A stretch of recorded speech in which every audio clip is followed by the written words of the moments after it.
With the release of Citadelle de Morts and DLC 1, Treyarch brought back the fan-favorite Black Ops 2 perk Vulture Aid. Not only did Vulture Aid get a fresh coat of paint, Treyarch also made it the best perk in Black Ops 6 Zombies. I've spent the last 3 days researching all of Vulture Aid's augments, as well as testing it on multiple round 100 so that I can give you the best, most accurate information on which augments to equip and how to use it to its max potential when you play. Before we get into the video, hit the like button and subscribe, as we're on the road to 150k subs, and if you don't, Mr. Peaks will come to your house and grind you in a gobblegum sugar. Right away, you'll notice that the base version of Vulture Aid is really nice on the low rounds, as it gives you an increase to ammo drops and drops vials of essence pretty regularly. This might not seem amazing at first glance, but it really starts to add up as you progress the rounds, making it easier for you to open up the map, pack a punch, and buy armor faster. Now, as great as that is, the augments are where Vulture Aid dominates over all of the rest of the perks currently in the game. The first major augment for Vulture Aid is Fetid Upgrade. This makes it so that zombies have a chance to create a gas cloud that charges up your field grade after they die.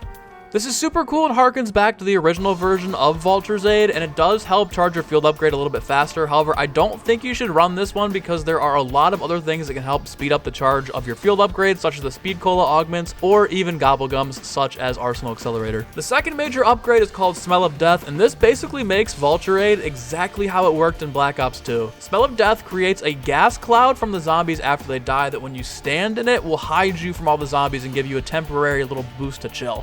I personally run Smell of Death in my game, however, I think this needs to be buffed a tad bit, as the gas cloud only spawns after killing zombies with a bullet weapon, and it does not work with the swords. I think that Smell of Death needs to be updated to extend to the wonder weapons, especially the swords, because when I'm running around in high rounds, it'd be really nice in the 40s, 50s, 60s, 70s, and on to be able to stand in those gas clouds whenever things get really hectic and I need a moment to chill and regain my health and armor. But again, most people are probably playing until like 30 or 40 and exfilling, so it's really not that big of a deal for the majority of people, so I would recommend running Smell of Death if you did play Black Ops 2 and you have that nostalgia factor of wanting to kind of make it work like it did way back in Buried. The last major augment for Vulture Aid is called Parting Gift, and this makes it so that Vulture Aid ammo drops, giving more ammo to wonder weapons. This one is really good, and I would actually swap this out for Smell of Death if you're playing a map like Terminus, where you're probably going to use the ray gun or the beam smasher as your main wonder weapon, because you can pick up and get a lot more ammo for that without having to buy ammo, and you're not constantly running out as quickly. So again, if you're playing Terminus and maybe even Liberty Falls with the ray gun, I would personally run Parting Gift. However, this does not extend to the swords on Citadelle de Morts. I think if Treyarch doesn't want to buff the swords, they should consider updating Parting Gift to allow for the swords to charge faster when using this augment. I think it would give it more of a purpose, and again, if Smell of Death isn't going to create the gas cloud, that's pretty much worthless. Same thing with Fetid Upgrade. I don't think that creates the gas cloud either with the swords, so Vulture Aid for the major augments are really worthless if you're going to be using the normal sword wonder weapons on Citadelle de Morts. So again, I think if Treyarch really wants to make this a goated perk all around for every weapon you're using, they should really consider updating this for the swords.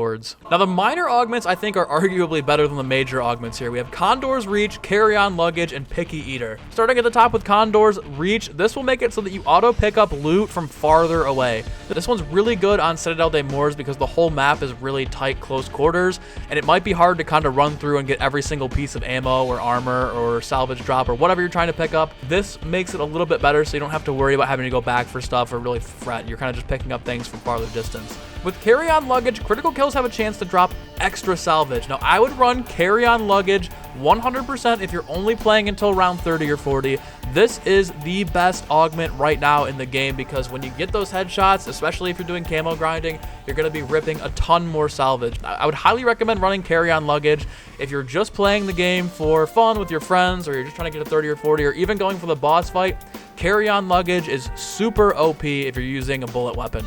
But I think the best augment for Vulture Aid is Picky Eater, especially if you're going for high rounds. I've done round 100 twice since this update came out, since I've unlocked Picky Eater, and this is so OP.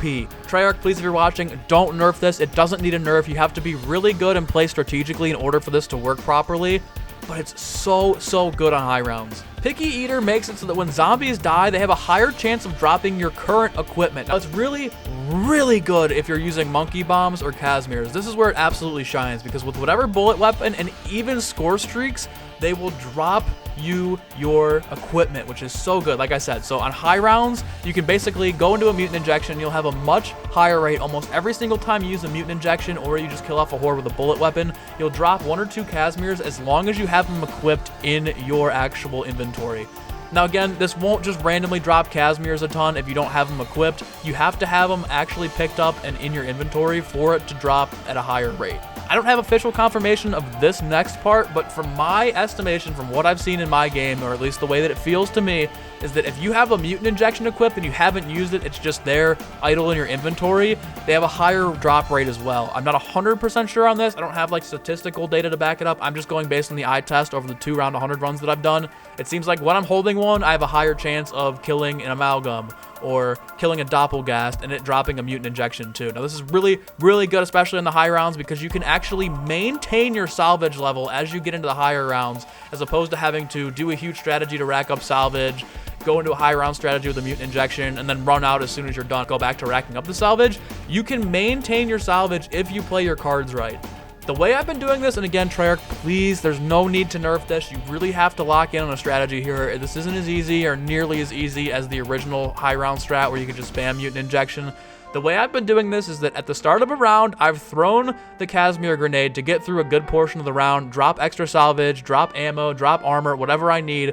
Basically throw a Casimir at the start of the round, then use the mutant injection, and while you're in the mutant injection, you're more likely to get those Casimirs to drop. So you're basically replenishing your Casimirs for absolutely free as long as you have one in your inventory by using the mutant injection on the higher rounds. Now, the way I've been getting mutant injections to drop more often is while the Casimir is active, and this will work really good on Liberty Falls and Terminus. However, on Citadelle de Moors, when the Casimir is active, I've been using blast traps or bullet weapons to kill the doppelgast, and it seems like they're dropping the mutant injection at a higher rate while I have it equipped in my inventory, and then I wouldn't use the mutant injection until after the doppelgast was killed, and I picked up that mutant injection and had the other one on the ground so that I could just pick it up the next round without having to burn one at the table. Very similar to the original high round strat, but there's a ton of micromanaging that goes into it to actually make this viable. Now again, please, I don't think this needs to be nerfed. You have to be very skillful and you have to be constantly paying attention to what you're doing in order to maintain your salvage. It's not just I pop a mutant injection, I pick up another mutant injection off the ground, and I'm constantly racking up salvage as I'm, using mutant injections. You have to be really locked in with the strategy in order for this to work properly, but once you get the hang of it, it is such a good perk. And I think if they nerf that into the ground and don't do anything with the major augments, Vulture Aid is going to be pretty much useless after around like 20 or 30 when you're not really getting headshots, or you're not trying to set up and you're just adding additional points and salvage for really no reason at all. Now you might be like, well, how is it better than Juggernog, or how is it better than Quick Revive, or whatever the case might be, in the higher rounds? And it's like, Vulture's Aid is the perfect thing to pick up in the low rounds. Obviously, you can't do that on Liberty Falls. Obviously, you can't do it on Terminus because it's a Wonderfist only perk. But on Citadelle de Moors, I get Vulture's Aid as my first perk every single game. I don't get Jug right away. I don't get Quick Revive right away. I pick up Vulture's Aid, and I'm able to rack up points, salvage, essence as I play, so I can get the Easter egg done faster. I can get my guns ranked up faster. I can get everything pack-a-punched. I can get the map opened up. Vulture's Aid is my go-to on Citadelle de Moors. Overall, guys, Vulture's Aid is currently, in my opinion, the most overpowered perk in the game. It doesn't need to be nerfed. It's perfect. You have to know what you're doing in order for this perk to actually work properly, especially on the high rounds and in the high round strategies.